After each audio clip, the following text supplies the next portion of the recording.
The main idea of statistics is making conjectures about a population without actually collecting the complete data from the population. So what we're going to discuss now is methods to estimate parameters, which parameters are numbers describing an entire population. So we're going to talk about ways to estimate those numbers about the population and how to determine sample sizes to get good figures about a population. First idea we're going to look at is called a confidence interval.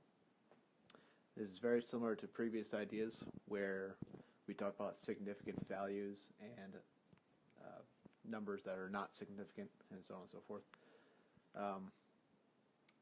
We have three very common types of confidence intervals. We have the 90% confidence interval, the 95% confidence interval, and the 99%. Basically, what we are saying is if we have the 90% confidence interval, we are being 90% confident that the true population parameter is within our interval. And there's only a 10% chance that the correct population parameter is outside of our window.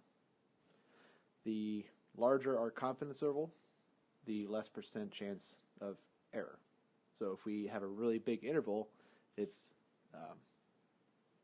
understandable that the bigger the interval we have, the less chances are that our actual number is outside that interval. So if we're looking at a 99% confidence interval, that means our interval is going to be pretty wide, so therefore the correct parameter should be inside that interval. So we have our percent confidence interval, then we have our alpha, which is the area outside of the confidence interval. So if we're looking at a 90% confidence interval, this is saying that 90% of our data is within 0 standard deviations of the mean, and we have 10% on the tails. So we have 10% total in these two tails. So that means we're going to have 5% here and 5% here. Similarly, if we have a 95% confidence interval, we have 95% of our data towards the middle, and our tails have a total of 5%. Or, in this case, if we split them into two different tails, we have 2.5% here and 2.5% here.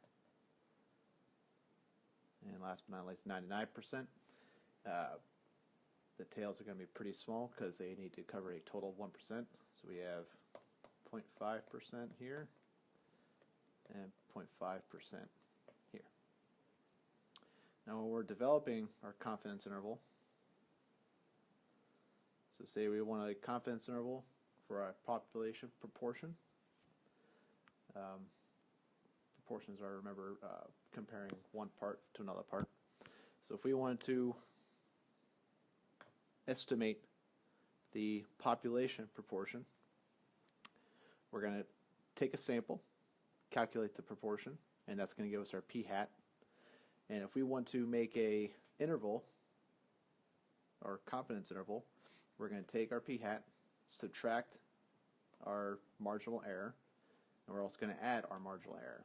So this is going to give us a window where our true population may lie. And to find that error, or that marginal error, we would use this formula, where we have our sample size, or our sample proportion.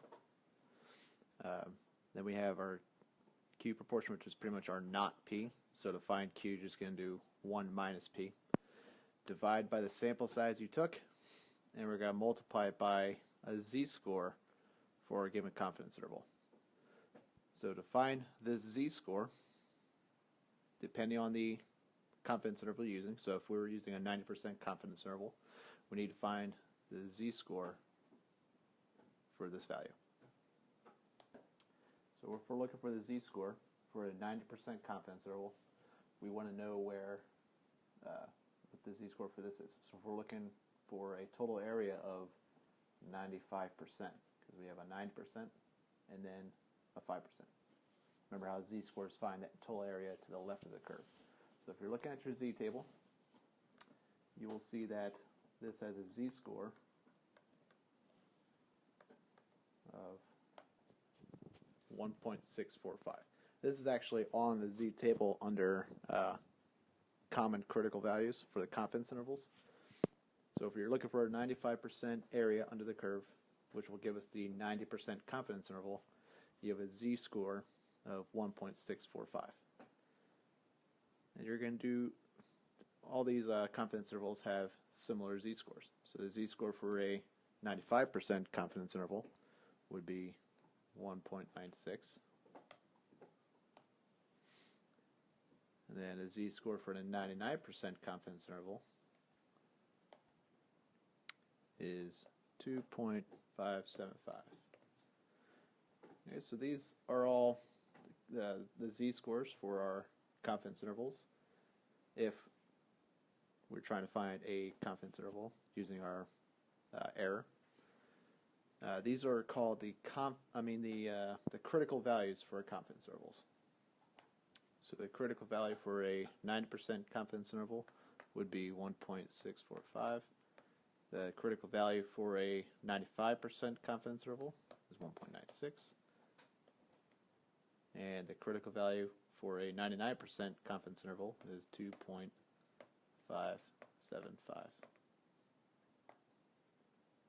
Alright, so depending on your confidence interval, or how confident you want to be that the population proportion is in the interval, you would take your critical value, multiply it to the square root of your population, or your sample proportion, times the not sample proportion, so 1 minus p, divided by n. Then you're going to subtract it to your proportion and add it to your proportion, and that will give you a window for your population. And also, if you're trying to determine a sample size to estimate a proportion or the population proportion, here are the formulas that you would use.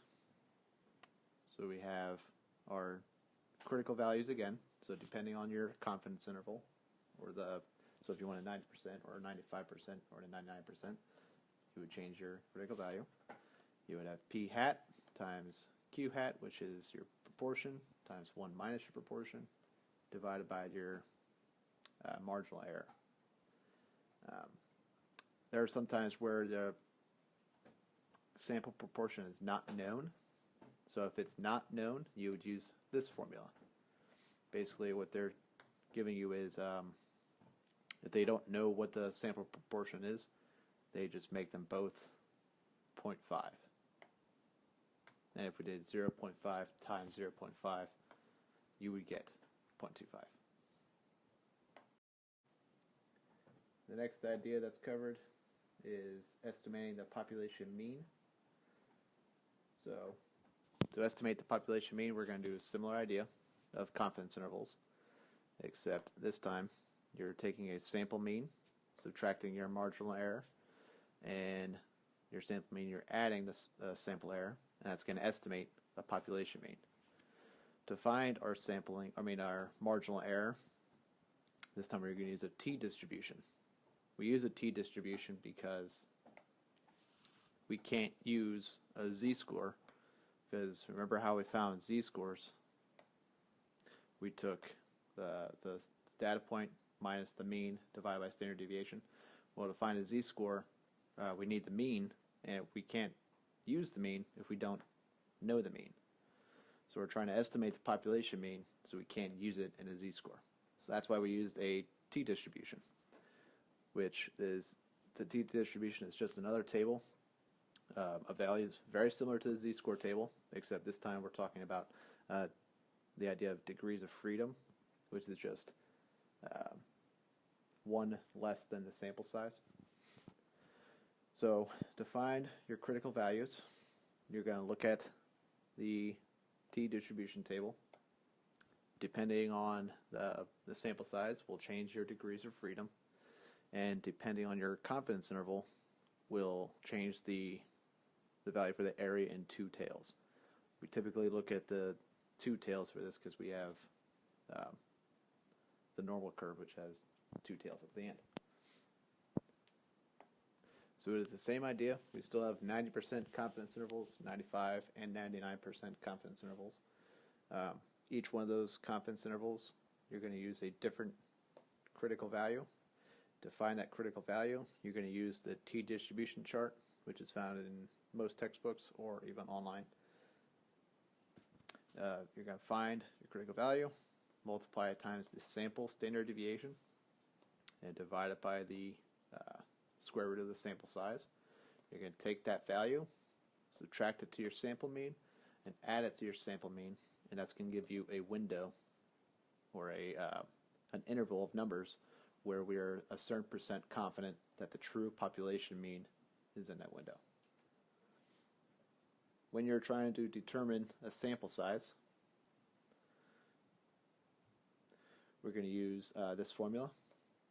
I know it's a little counterintuitive to use z-scores and the standard deviation, but there's ways to get around this because in previous ideas we have estimators for standard deviation. Remember that a good estimation would be the range, which is the maximum minus the minimum, divided by 4. That will give you a nice estimation for the standard deviation. So there's ways around finding values as you go. This is all just to trying to be as most accurate as possible, but you're going to have some error along the way, no matter what. Similarly to estimating the population mean, we can estimate the population standard deviation as well as the variance. They can be found by using these formulas, where we are still having an interval based on our critical values. These critical values are called chi-squared values. We have a chi-squared on the right and a chi-squared on the left. I know it's a little counterintuitive because this number is on the left side and this one's on the right side, but I'll explain why that is in a bit. So the variance equation is very similar to the standard deviation. It's just a difference of the square root.